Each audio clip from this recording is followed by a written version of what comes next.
Movie शुरू होती है और हमारे सामने इराक का दृश्य आता है और यहाँ पर हम एक स्नाइपर के ग्रुप को देखते हैं और इनके ग्रुप को लीड कर रहा है फ्रेंड। और उसे को काम मिला है कि वो आतंकवादियों के मुखिया को पकड़ करके लाए, क्योंकि उसके पास कुछ गुप्त जानकारियां हैं।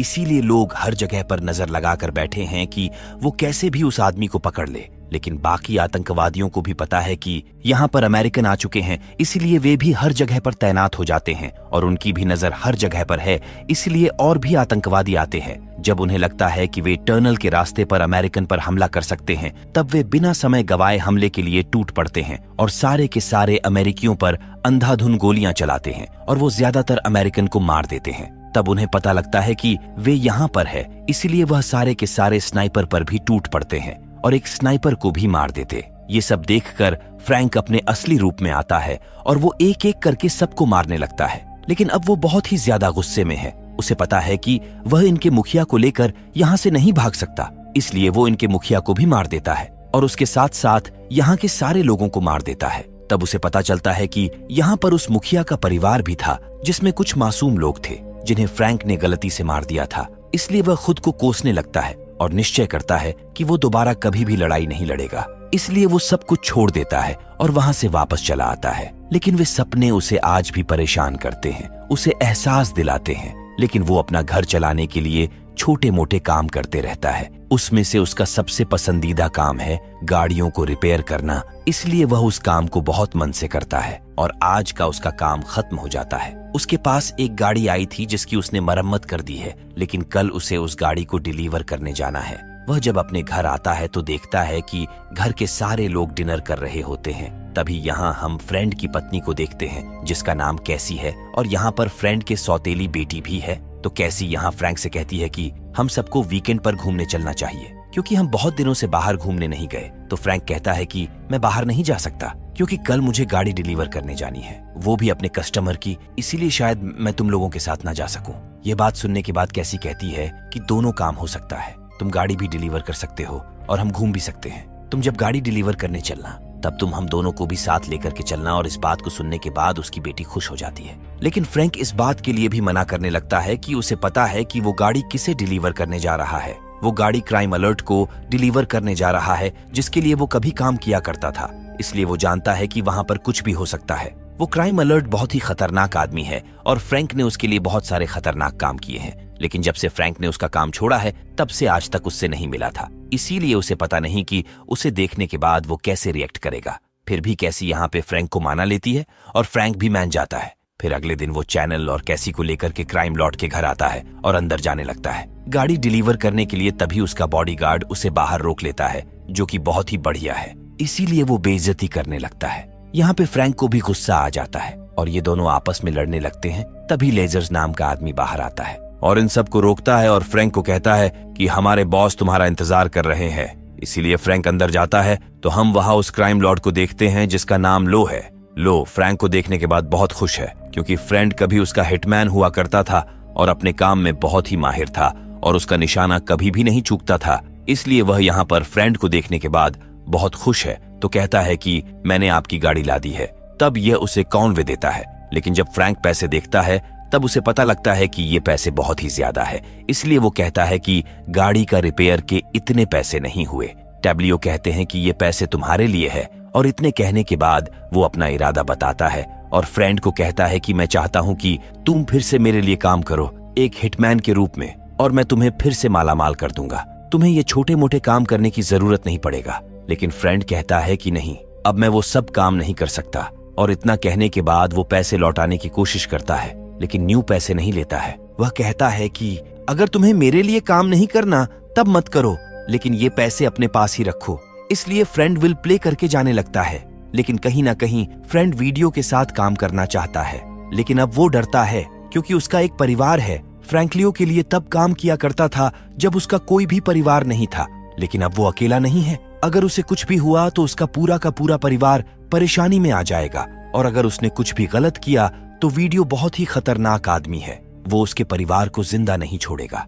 इसीलिए फ्रैंक मना करके बाहर आ जाता है और अपने बीवी बच्चों के साथ यहाँ से निकल जाता है। लेकिन रात में फ्रैंक जैसे ही टीवी देखता है, उसे न्यूज पर पता लगता है कि लियो की बेटी की मौत हो चुकी है। वो भी हिट एंड रन केस में किसी ने उसकी बेटी के ऊपर गाड़ी चढ़ा दिया और उसके बाद वो भाग गया। इस बात को सुनने के बाद फ्रेंड समझ जाता है कि आखिर लिए उससे क्या काम करवाना चाहता है। वीडियो अपनी बेटी से बहुत ही ज्यादा प्यार करता था। अगर उसकी जिंदगी में कोई सबसे प्यारा था तो वो थी उसकी बेटी। लेकिन अब उसकी मौत हो चुकी है और लो बदला लेने के लिए कुछ भी करेगा। इसलिए फ्रेंड बाहर आकर के सोचने लगता है। तभी उसके पास लाइसेंस आता है और कहता है कि लियो चाहता है कि तुम उसके लिए काम करो, क्योंकि वो अपनी बेटी के मौत का बदला लेना चाहता है।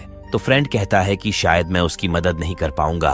तब लेजर्स उसे डराता है और कहता है कि लियोन अभी अभी अपनी बेटी को खोया है और तुम्हें पता है कि उसे ना सुनना पसंद नहीं है, लेकिन वह जानता है कि तुम कितने काबिल हो। इसीलिए वो तुम्हें बार बार समझाने की कोशिश कर रहा है, लेकिन तुम्हें उसके सब्र का इम्तिहान नहीं लेना चाहिए। फ्रेंड एक बार फिर से मना कर देता है और वो घर के अंदर आकर सोचने लगता है, लेकिन बाहर से कैसी उसे देख लेती है। इसलिए वह फ्रेंड के पास आती है और उससे पूछती है कि ये सब क्या चल रहा है। लेकिन फ्रेंड उसे कुछ भी नहीं पता था। तब कैसी गुस्सा हो जाती है और कहती है कि मुझे पता है कि तुम कुछ ना कुछ तो गलत करने जा रहे हो। ये लोग अच्छे नहीं हैं और ये अभी भी बाहर है। इसका मतलब ये तुम्हें लेकर के जाएंगे। इसीलिए मैं चाहती हूँ कि तुम मुझे पूरी सच्चाई बताओ। लेकिन फ्रेंड उसे कुछ भी नहीं बताता। तब कैसी गुस्से में उसे थप्पड़ मारती है और इस चीज को देखने के बाद फ्रेंड बाहर चला जाता है। तब लेजर्स उसे लियो के पास लेकर के जाता है। फिर हम देखते हैं कि लो बहुत ही ज्यादा भावुक है और वो अपनी बेटी को नहीं भुला रहा है। लेकिन वो जैसे ही फ्रेंड को देखता है, कहता है कि मैं चाहता हूँ कि तुम उस आदमी को मारो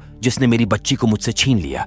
मैं जानता हूँ कि वो कौन है। लेकिन फ्रेंड एक बार फिर से मना करने लगता है और कहता है कि मैं बाल बच्चों वाला इंसान हूँ, मेरा एक परिवार है और अब मैं कोई भी गलत काम नहीं करना चाहता हूँ। लियोन इसलिए पहले वो कैसी को लेकर हॉस्पिटल जाता है और यहीं पर वह मिलता है अपने साथी से जिसका नाम है टीमो होता है। टिमोथी भी रख में फ्रेंड के साथ था। वो भी एक स्नाइपर है। इसलिए फ्रैंक अपनी बेटी के लिए मदद मांगता है और कहता है कि लियोन ने मेरी बेटी को किडनैप कर लिया है, इसलिए मुझे तुम्हारी मदद चाहिए। उसकी बेटी की भी जान खतरे में है। फिर इन बातों को सुनने के बाद फ्रेंड यहाँ पर कैसी से माफी मांगता है और कहता है कि जब तक मैं जिंदा हूँ चैनल को कुछ भी नहीं होगा, पर मेरे साथ टीम भी है।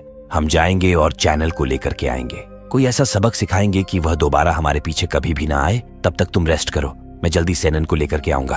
फिर इतने कहने के बाद ये दोनों निकल पड़ते हैं और पहुंचते हैं उस जगह पे जहाँ पे लीवर रहता है।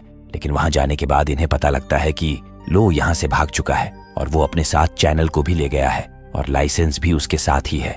तभी ये लोगों उसे ढूंढने में लग जाते हैं। तभी इन्हें लियोन का एक आदमी मिलता है। वे उसे बहुत ही बुरी तरीके से टॉर्चर करने लगता है ताकि वो पता लगा सके कि लो कहाँ पे है। लेकिन वह आदमी कुछ भी नहीं बताता और बीच में जैसे ही उसे मौका मिलता है वो फ्रेंड को मारने की कोशिश करता है। यह देख मोती को ना चाहते हुए भी उसे मारना पड़ता है। उस आदमी को मारने के बाद उनकी आखिरी उम्मीद भी खत्म हो जाती है, क्योंकि यही एक आदमी था जो उन्हें लो का पता बता सकता था।